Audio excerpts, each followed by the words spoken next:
everybody, and welcome to TechStrong Gang. We're going to be talking about all kinds of things today, including Devin, the first so-called AI software engineer. Then we're going to take a trip back in time to the movies and start talking about Paul Newman, Cool Hand Luke, and a failure to communicate. And finally, we're going to jump into DevOps at the edge because, well, that's a whole new ballgame, and it's a team sport, and we got to figure out how to get everybody on board. We'll be back in a minute.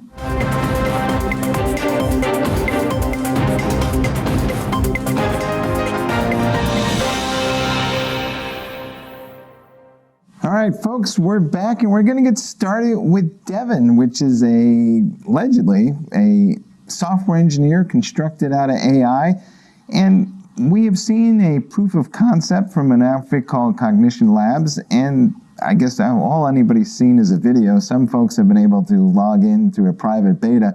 So it's hard to say exactly how this thing works, but the company is claiming that the reasoning engine is a lot better, and I'm assuming that means it's making use of large language models and much higher end processing capabilities. And what makes it different is instead of just writing code for you or guessing what code you need next, you can actually tell it to do tasks, and you can type in, create me a website or go perform this test series for us, and that's kind of a cool idea.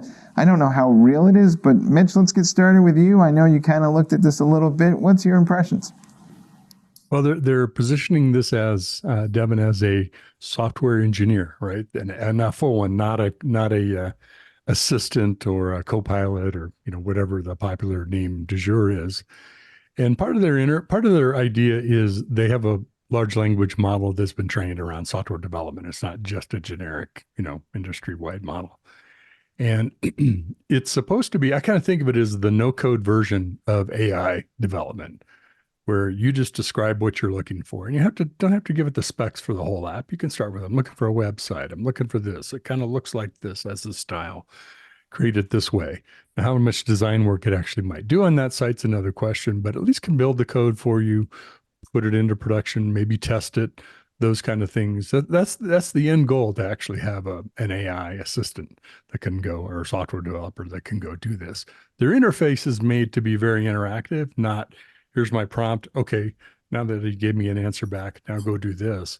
It's much more of a kind of build automations into it and interactive for someone who's not a developer. That's how I describe it. Now, I've not worked with the tool yet. I've looked at some videos and read and submitted to be in the preview. Haven't gotten there yet, but it sure looks interesting. Yeah, I think the key word there is allegedly, right? Because until we can really get our hands on it and see what it actually does, we're going by the videos and the proof of concept, which, to be contrary, of course, they're not going to come out with the videos that show Devin failing. So I don't know. I'm very, very skeptical myself. I think we're going to get to a point, not just in software engineering, but across the board, where we're all going to have some sort of digital assistant that's capable of performing some task of some level of expertise. And I say some level because I think it's going to be like having an overeager student helping you. It might be a grad student or somebody, or a high school student, and they're going to do something okay, but it's not going to be perfect, and you're going to have to start tweaking it a little bit. And maybe the machines will continue to get smarter over time, and that would be a good thing. But Mitch, what do you think? Are software engineers going to be comfortable with this, or is it going to be, is it a little too close to home in terms of what they think is their perceived value? Well, that's why I like the no-code analogy, right? It's, most softwares don't do no-code. They may do low-code kind of things, but it's become part of the tool set of IT and developers. We'll see what the adoption looks like. It seems the intended is an end user who doesn't write code. So it's a different persona of who would use Devin. And so the big hope, the big gap that it's filling is that Devin knows what to do that a developer would know also, and isn't acting as the receiver of the input or the text or code or whatever it is, and then making sure that all makes sense. And end user is going to say, okay, looks good to me. Go ahead. Now, what do I do next, right? Oh, can you add this too? And I don't know, it could be a real productivity gain. It could also be a nightmare of what it might develop, but you just have to kind of see where it goes. Sharon, I think we've been talking about the skills shortage in IT for, what, 2, maybe 3 decades now? Yeah. Do you think we're going to get to a point soon where AI is going to close that gap because we'll be able to have enough talent, quote unquote, between the humans and the machines? We won't be running around going, hey, we don't have enough people with the skills to do various things we actually can do. And I'm not even sure to what degree some of these humans might find themselves replaced, but for sure, job functions are going to change. Right. I think that's always been the hope. And folks have been saying that about low code, right? With citizen developers that, oh, okay, we don't necessarily need to hire more full stack developers. We can train citizen developers to come in and they can create the apps that they need themselves with drag and drop. So I think Mitch has a great point using the low code analogy that maybe Devin can come in and fill some of those gaps with a little bit more of the software development expertise that was missing from, if you bring in someone from accounting who doesn't know the ins and outs of development, maybe. I think it could definitely help in that respect for sure. All right, that no-code analogy is sending shivers down my spine, and here's the problem. Shadow IT much? So, I mean, God bless, the child, but these no-code apps, let's see, they're generally ugly, they don't scale at all, and they're full of vulnerabilities. But other than that, it's great that we have all these citizen developers. So my question to you is, Mitch, one of the things that does terrify me about AI is it's one thing to be wrong, it's another thing to be wrong at scale. So, can we trust these things, or is it just basically we now have to supervise all our AI agents and make sure that they don't get us in trouble? Well, that's the thing is, when do you turn it loose to be autonomous software engineer, right? So Mike in editorial says, this is what I want this app to do. And it goes and does that. And Mitch in IT says, oh my God, why did you ask it to do that? That's not what we want it to do. You're like, but that's what the business needs. So if it's just going to go off and, yeah, that's actually our next meeting that we're having. But anyway, we'll get to that. It's that autonomous, letting it go off on its own. So where is that balance of if an end user is going to direct Devin? I suspect it's not going to be end users to beginning. It's going to be developers and people who are writing code and say, hey, why don't you go write this for me? Go do this, add this thing to it. I mean, I'd love to have something like an assistant like that to take, rather than me digging back into the code and saying, how do I go and add that? And just go at it for me, figure it out. So it's rather than a co-pilot in my IDE, it is another development capability tool, right, that I can kind of set off to do certain things. But I think we're a long ways away from the takeover of the AI software engineers.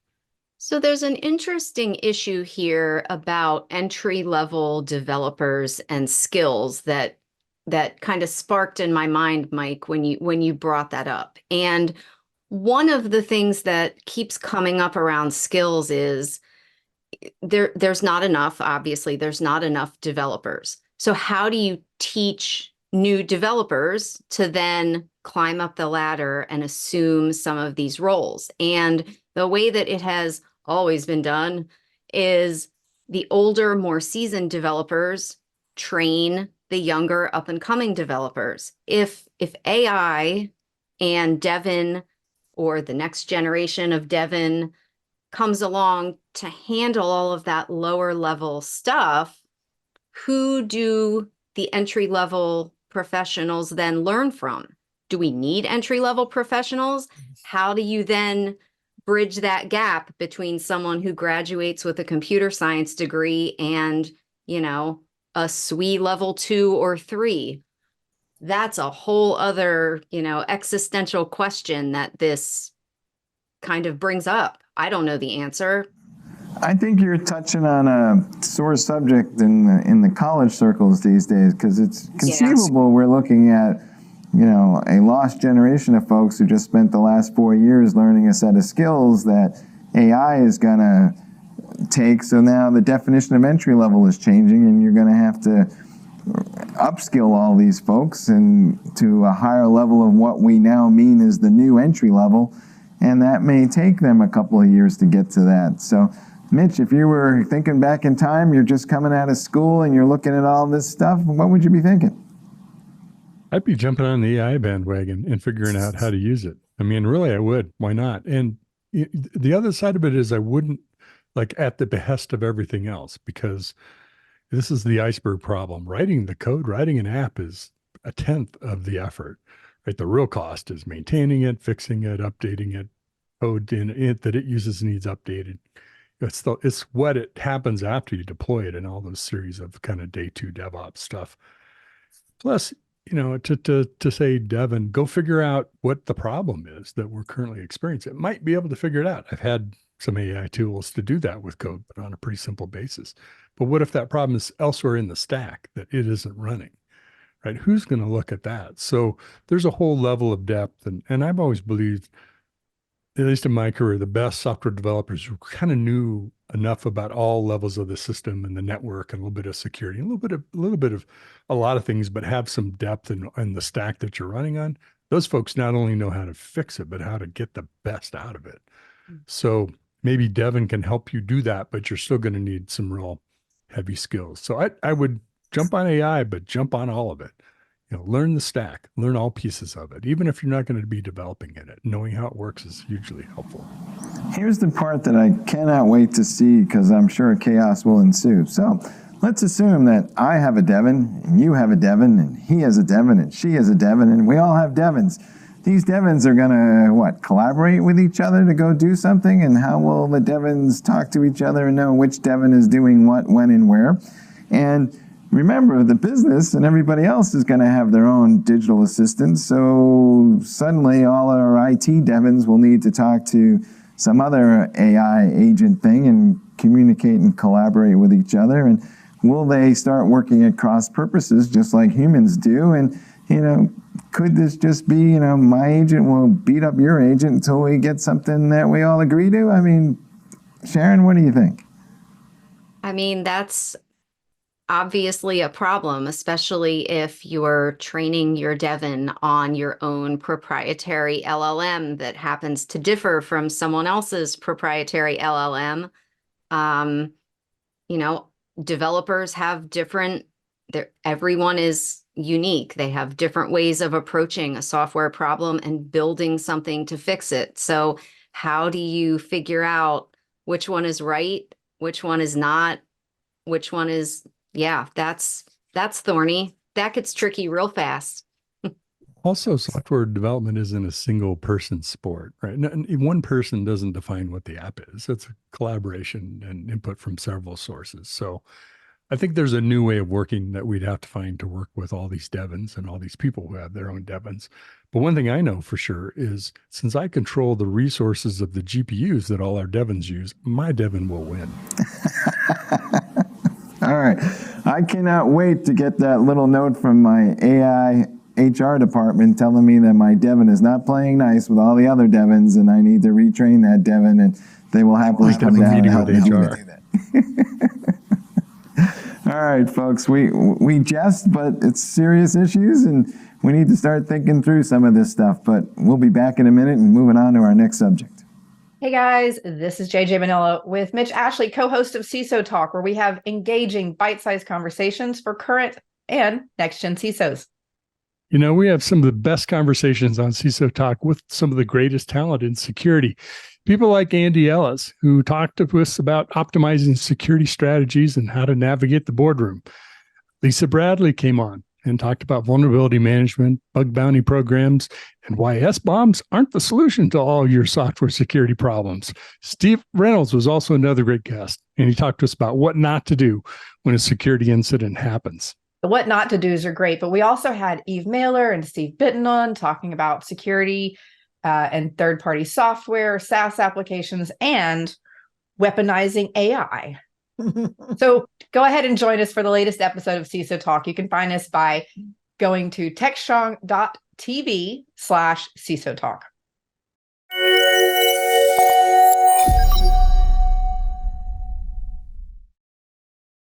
All right, folks, we're back, and we were just joking about how the machines have a hard time communicating, but let's be honest, humans aren't much better. There's an old movie called Cool Hand Luke with Paul Newman. You might want to check it out, where he has a line in there where he says, "What we have here is a failure to communicate." And that describes to me what goes on in DevOps almost all the time. Mitch, let's jump in with you, but it seems like we're starting to see some tools that will pull metadata that maybe will make it easier for us to share what's going on and maybe even track some of the compliance issues and know what software is where. We've both talked to a couple of companies that are working on this. It just seems to me like one of the antiquated things about DevOps is that we have all these awesome tools for working with the code, and then we turn around and say, okay, here's my little Slack message saying it's your turn to do something. I mean, we got to be better. Well, I think one of the exciting things about DevOps and automation, many of us saw early on, is like, wow, it's not just the automation, it's all the data that's going to be created as part of doing these things. And that should help with security. It should help with compliance and a lot of other tasks that developers hate doing. None of us really like to, except people that are specialists in that field. But the challenge is that assumes that there's a pony in there somewhere, right? Here's this huge, massive amount of data. Go find the stuff and all that and make sense of it, that we can then go assemble a compliance report. Or, okay, did we do all the things that we said are in our security policy? Can we find that everywhere in all the distributed set of tools that we might use, DevOps, development, testing, security, all of it? I think the approach that people are now trying to look at is, how can we put something in the process of how software gets created so that it knows what artifacts have been created and where those are. So when it comes time to pulling that together, or maybe it's doing it as it's happening, it isn't an app after the fact and said, well, we didn't actually find a pony, we just found kind of part of one. But that way it's more intentional of what you get out of it. And I think that's a smart move and kind of makes sense from an evolution standpoint. Sharon, are we too dependent upon old-fashioned project management apps and data entry and spreadsheets? It seems like it's rife all over the software process. And Sharon's laughing because she knows this is one of my favorite pet peeves in the world, because if there's anything I hate more than data entry, cannot think of what that is right now. It's a spreadsheet. If you ever want to piss Mike off, just start sending him spreadsheets. Hey, Mike, would you look this over for me? Yeah, sure. I'll be right back to you. Well, and I think to a point, yes. I mean, how much time do you want to spend actually developing, moving software through a workflow, deploying it, maintaining it, versus filling out where it is and why it is and what it needs to do next? I think if you're asking if there's room for improvement in these tools, I absolutely think so. But there does need to be, I think, with so many fingers in the pie of software development, I do think there needs to be some way for everyone to quickly look and go, oh no, Mitch moved that along last Thursday, so it should be here. And therefore, the next step needs to be whatever the next step is. Yeah, that's my vague non-answer answer. Well, no, I think that was spot on. I think people are waiting for somebody to fill out a cell in a spreadsheet and then send them an email that says, now it is your turn to do this thing, when, you should just get some sort of alert that says the project was completed, Mitch did his bit, and it's now your turn to do your bit, and nobody needs to tell you because it's inherent in the workflow. Right. I think a lot of us remember this stuff off the top of our heads, because after a while you keep doing the same thing over and over again, and it starts to eventually sink in. But I just feel like, if I look around at all these environments, DevOps, for example, we're supposed to have empathy for others, so let me have some empathy for project managers. This is the crappiest job in the world, my opinion, I know. But basically, you're walking around with something that looks like a digital clipboard and you're asking people, did you finish this thing? Well, nobody wants to sit down and send an email specifically to the project manager saying, "Why, yes, I did finish this thing," when I just sent the thing in an email to somebody and it should just automatically update the project management app. I think we're getting closer to this stuff, and I'm hoping, but Mitch, am I dreaming? Well, my dream, if I'm going to dream about it, I keep getting bombarded by new tools that will help look at your calendar and help schedule when you need to work based on what things are in your task list and what are in your calendar. Kind of a new thing. It's not completely new, but trying to apply some AI to it. And as you are talking, we still work on the handoff method, notifying Sharon that I've done my part and Sharon notifying you that she's done her next step, right? And so every one of those in the DevOps mantra, every handoff is a delay because it doesn't pick up right away, right? I'm busy doing something when I let Sharon know, and Sharon's got a stack of things to get done before she gets to whatever it is. So all those are delays we add into the process. I'd much rather have that kind of queue up for me as come up into here's my task list. Here's the stuff I'm working on. I was planning to do today. Things start appearing that because someone else finished their steps, then I can look at it and say, that ought to reprioritize what I'm doing today, or good, that I'll get to that tomorrow or whatever it might be. But if it really worked into our workflow, like to an individual level, I think it would look like that instead of the clipboard, are you done yet? And then let me go tell the next person, whether that's through a Slack message, email, spreadsheet, or person. That's the thing I think, Mitch, you just hit on that would be most valuable is the reprioritization. When you get the notification, you're in the middle of something else so that you can quickly look at it and go, do I need to drop everything because this is on fire?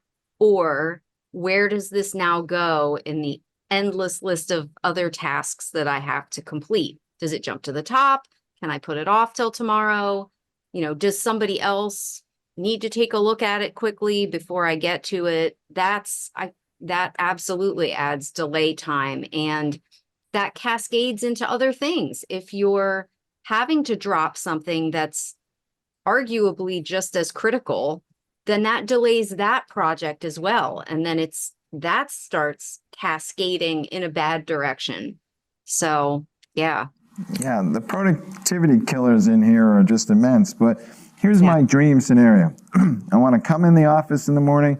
I want some friendly digital voice to tell me, here are the 3 things that are likely to get you fired if you don't actually focus on them right now.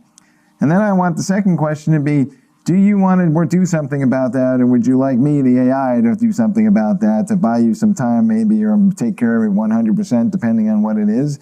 And I think if we get to that level of AI, people will be a lot more excited about this whole concept. And right now it just seems like, yeah, we're doing some low-level scut work for you, and we're kind of making it faster for you to type in some cases, but it's all very, shall we say, probabilistic is the term, I believe, versus deterministic, and so you still have to supervise all this stuff, which I'll live with, but frankly, I wonder if we're kind of in the Stanley Steamer age of AI. It's kind of like, by the time I'm first initially amazed by what something can do, a week later, I'm kind of bored by it. So, Mitch, what's your thought? Well, it's. I think there's another layer to what you're describing, and that is, it might show up in something that I could do, or it might show up in Sharon and my list of stuff to do, and she's more productive and gotten a lot more done today, so she's able to pick that one up before I could even get to it. So, that's sort of the agile, right? Pick the work item off the Kanban board sort of idea. But think about doing that in an automated workflow with some AI to help prioritize. Here, this is more important. Here's why. And maybe Sharon's available to do it where Mitch would take longer because he takes longer to do those tasks or whatever it might be. But there's the multiple people working together versus my to-do list view of everyone's individual to-do list of the world. I think that's where the real productivity could be helped greatly. All right.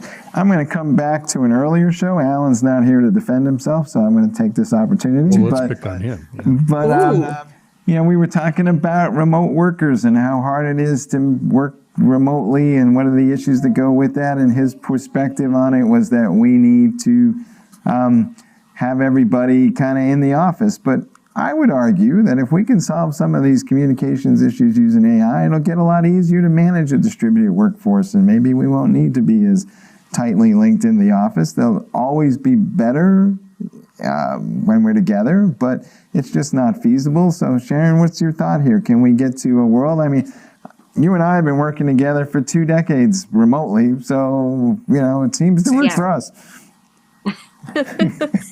It does. I think this is the age old in the office versus remote. And I will say what I always say. For me, I will never go back to an office. It works for me asynchronously. I can work, this, Mike, I can work at 4:30 in the morning and then work for a couple hours, go do my thing, come back, 7:30 at night, get stuff done when I can get stuff done. That works. Some folks that it doesn't work for them. They need to be in the office and have that structure. They need to be able to leave it behind when they walk out the door at night. It's, I think it's an individual thing. And I think when you are trying to figure out who needs to be on certain projects, even down to that level, you need to also take into account people's personalities and preferences and work styles. And I think that is also an area where some of these workflow tools might benefit from AI, or at least some other kind of way to, I don't know, how to factor that into who's working on it, where it is, and how to move it along. I think 90% of the frustration that Alan was talking about is, not everybody's working at the same time, and so it becomes difficult to check in. And, there's always like a segment in there where we should get together and have a conversation because we're going to have some level of inspiration that humans will naturally do.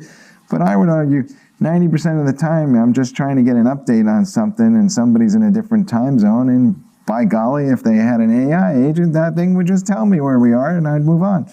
So, Mitch, you're in Colorado. Thoughts? Software development teams, much like you and Sharon, have been working distributed remotely. It's why we have GitHub. It's why we have Git. That was made for distributed development. Yeah. Not saying that solves every problem, but we've been doing this for a while. We saw during, we did a study as TechStrong Research about remote work, the future of remote work, and how much organizations are kind of picking up, either knowingly or unknowingly, some of the agile and the DevOps ideas, even though they weren't doing quote unquote DevOps per se. I think it's just a fact of the matter. We're not going to live in a world where everybody goes into the same office. And my argument's always been, and when you are in the same building, you're around about 30 people that you normally work with on your floor. You don't go to the other floor to collaborate with people 20 times a day. I mean, you still work in smaller communities, whether they're online or even in an office. So I don't know. I just live in a world where the best talent is wherever the best talent is. And I don't want to be limited to the talent that's just in Thornton, Colorado, right? Or even Denver for that matter. There's a lot of people in a lot of places that can do development. And there's some techniques we've learned, like having some common times where we know we're all going to be online, if that works, depending on how distributed you really are. I also had a really great development team. It wasn't my team, it was one of my folks' team in Atlanta.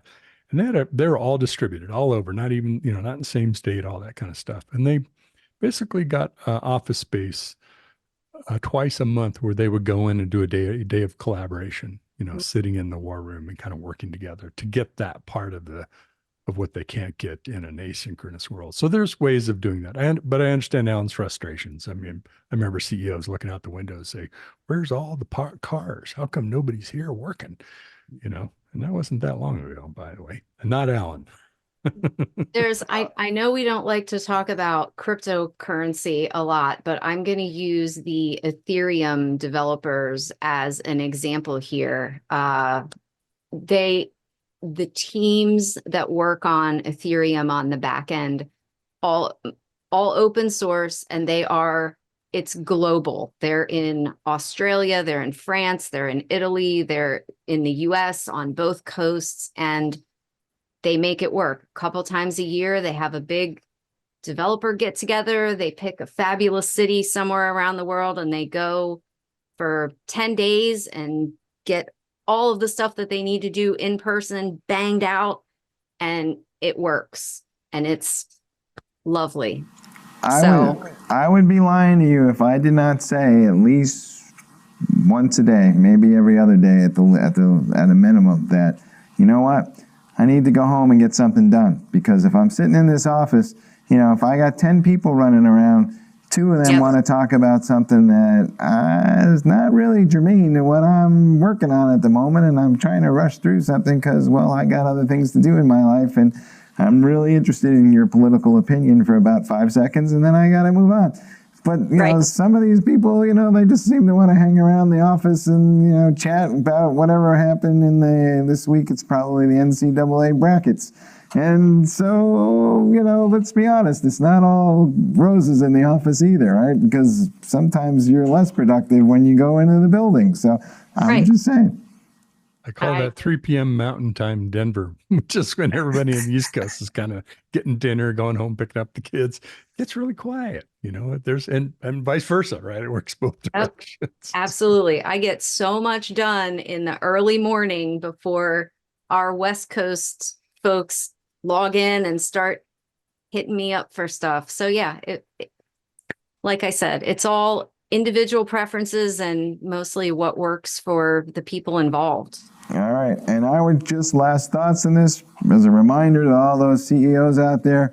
I know you may be missing the interaction and you're thinking that great idea is somehow being lost, but just remember, us mere mortals are trying to catch up with your last 4 great ideas. So there you go.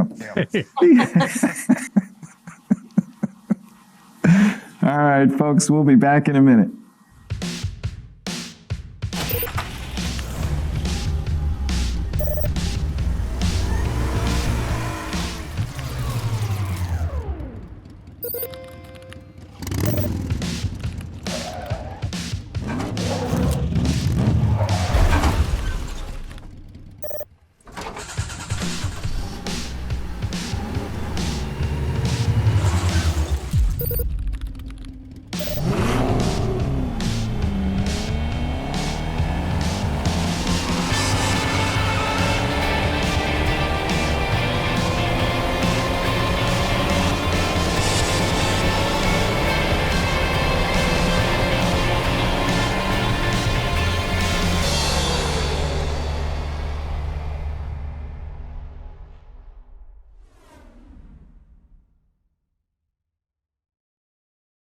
All right, folks, we're back and we're going to shift gears now to talk about the rise of DevOps at the edge. I feel like we've been talking about edge computing in some form or another for a decade or more, but something fundamentally is changing, and what it seems to be is we are processing and analyzing more data at the point where it is created and consumed. And then as a result, we're having much more real-time interactions. We're less dependent upon batch. Batch isn't going to go away as a mode for processing because we still got to take all that data at the edge as its aggregate and ship it to something else in the data center in the cloud for further analytics. So the way that we kind of manipulate the data and work with the data is changing. But Mitch, what's your thoughts here? It seems like these are highly distributed computing environments. The edge itself is limited resources. It's a little harder to program. I mean, is DevOps up to the task? I think it's a combination of DevOps and software architecture and devices, because part of what enables this is creating distributed, even if they aren't fully distributed to the edge day one, applications. You can talk about microservices and service mesh and containers, and that's just one path, right, for doing this. There's also IoT and a number of different kinds of ways that we create software. But the thing that you're pointing to is no matter how much speed we get to the edge of the network, how much compute capacity we might have there, it's still not the same as what's kind of core in the cloud. But that means we might need to do things at the edge because the data is there. I don't want to ship the whole data lake to the cloud to be able to work on it. I want to do it right there. And I want to distribute some work to where that is located. So, you know, data itself has gravity. It's hard to move a lot of data around at high speeds. So that tends to pull you to locations in the network.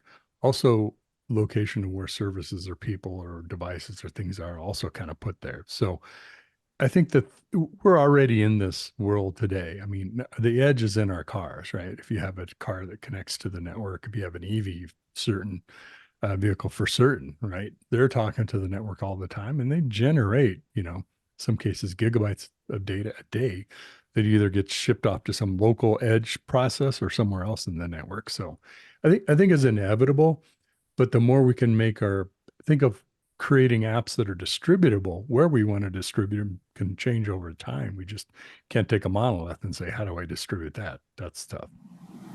Yeah, Sharon, I want to get your thoughts on this, but I want to frame it a little bit. We've been talking please. about CI/CD forever in the land of DevOps, and Yeah. I think everybody kind of gets the CI side of that equation, but the CD side of it is kind of not been as widely successful, shall we say. Do you think edge computing is going to force us to finally get our arms around the CD side of this equation?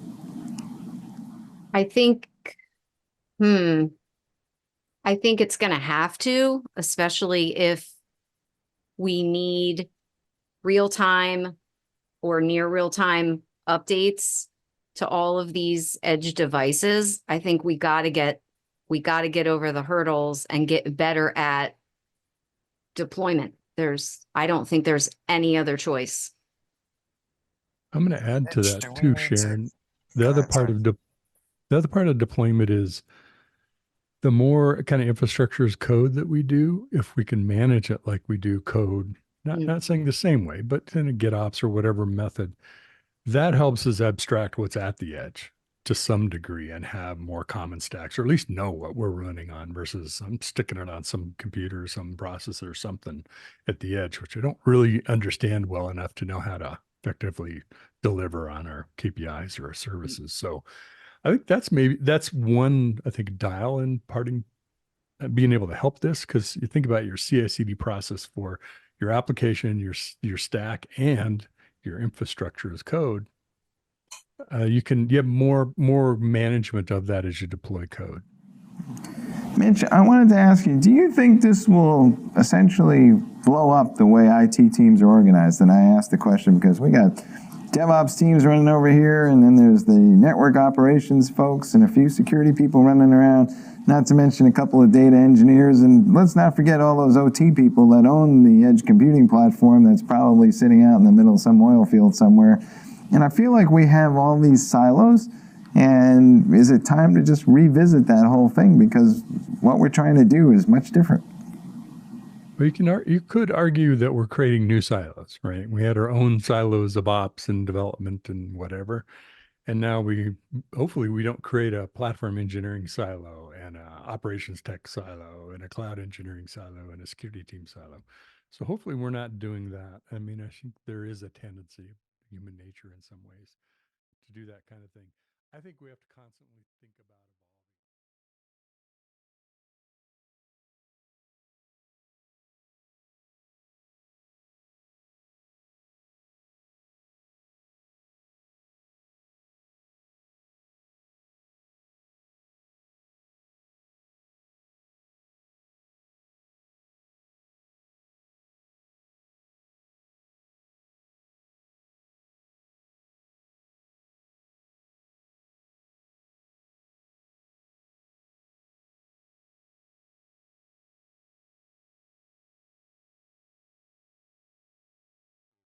We just have to make sure we don't plant too deep of flags in the ground to say, I own this ground. That's a silo when you do that.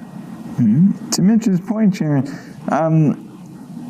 is the way our IT organizations are structured a reflection of our human condition more than it is the actual thing we're trying to solve? Because everybody wants to be, prince or princess of a particular fiefdom. I'm vice president of X, Y, and Z, and we create these fiefdoms so that, I can get myself a title and a raise to go with it, and maybe it's not ideal for the business. I don't know if I thought about it that way. I was thinking about it more as, I don't know. I was thinking more about how all of the different departments were going to have to focus more on the larger whole to be more valuable to the business rather than solidifying their own power in their own silo. That's actually interesting. Mitch, you kind of touched on this, but will we need to be better at the way we write code? And maybe this is a bias that I have, but we used to pay a lot of attention to how efficient code was, and then suddenly we got the cloud, and now it was kind of like, it didn't have to be so efficient, and well, maybe it was costly to run, and maybe it's kicking off more carbon than it should, but basically, we wanted the code to do something as soon as possible, and we didn't optimize it as much. Will we have to kind of revisit those skills that, in a lot of ways, fell by the wayside in the last decade? I think so. I think that is a definite, because if you're talking about edge devices that may be in far-flung locations somewhere that you're not going to have the ability to get to as quickly if something goes wrong, then you absolutely need the code and the software to be able to do that for you. I'm thinking of things like remote sensors and connected devices. But that may not so much apply to other scenarios, but yeah, I think that's definitely key. We kind of always abstract things too, right? To make our job easier. And whether you're talking about from, flipping registers to assembler language to compile to runtime environments to whatever, you're always sacrificing some efficiency that way. I think the bigger challenge is just doing it smartly and wisely based on conditions, operational conditions, and what's changing, right? I mean, most of these systems are so large and complex, a person can't figure out the most optimal way to run it right now. That takes different disciplines. It takes data. Maybe it takes some AI at certain points. But we also have to be kind of smart and just not do dumb things. Like, if I don't need that to run every 5 minutes, for the chance of one time it's going to happen, maybe I could set something else that's a trigger that will tell my stuff to run instead of writing a cron job to run every 5 seconds.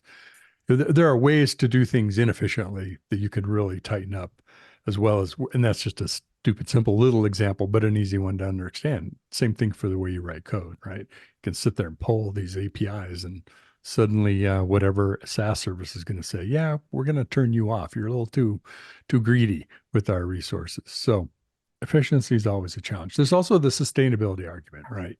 A lot of people are taking that seriously. Of what can we do to write more sustainable code, and how do we make sure we don't just switch the problem over to using every GPU in the world that could ever be made because we're inefficient about how we use AI. And, there's another issue here too, that's just about basic network latency, right? It's going to be less efficient and take longer if your network needs to struggle to get data or processing power or anything across to these edge devices. So that's another argument in favor of the efficiency focus. All right, which brings me to my favorite stupid IT joke.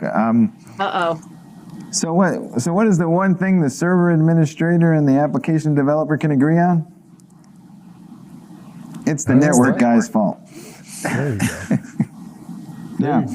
To that point, have we forgotten about the laws of physics in software development, and are we about to rediscover them, Mitch, or what do you think? Because a lot of this stuff is so latency sensitive, to Sharon's point. It's not clear to me that there's a generation of developers out there that never had to deal with it.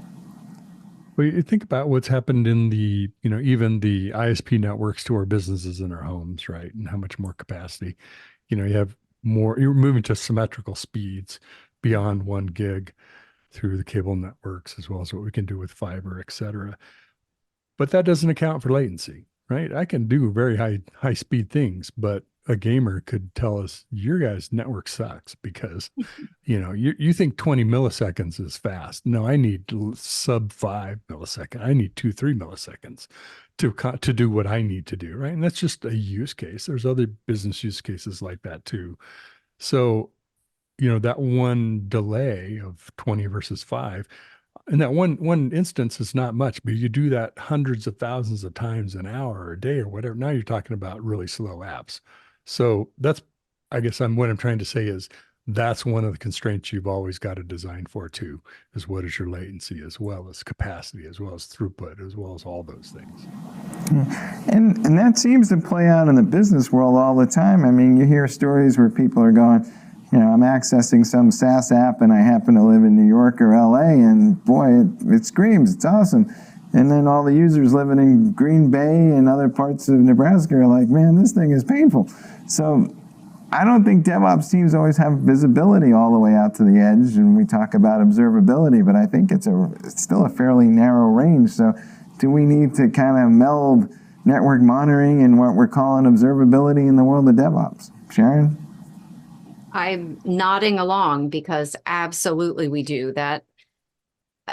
Sometimes in our pursuit of the, no pun intended, cutting edge, latest hot thing, we tend to forget about the basics on which all of that is built. So yeah, I think if we're not taking things like latency and network performance into account, then nothing that gets built on top of that is going to function optimally.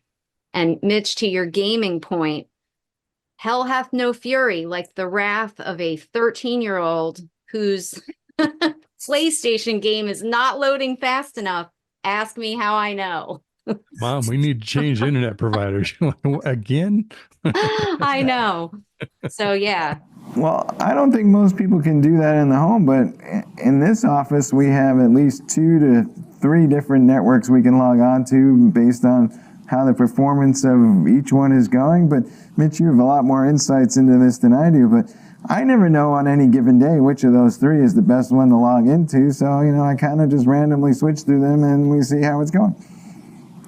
Well, and there's, I'm not currently doing this, but I did it during COVID. I was running 2 network service providers, and there's a device on the front of it that looks at which network's performing better and which has a lower latency or whatever it might be, more throughput to go across multiple or one or the other. I mean, there is that. That's why I kind of laugh at the 5G argument of this is changing the way the applications that we're building, and I mean, it's all increasing. It's not just the cellular network that's increasing, right? The throughput of it. So I think we have multiple options, I guess, is where I'm going with this is, whether you're using a 5G hotspot at home or you're connecting up to a 5G device or using fiber or using DOCSIS over cable infrastructure, whatever it might be. We've got fast enough speeds. Now, if you can afford it and does it reach you is a whole nother challenge, right? Because that's not equitable either.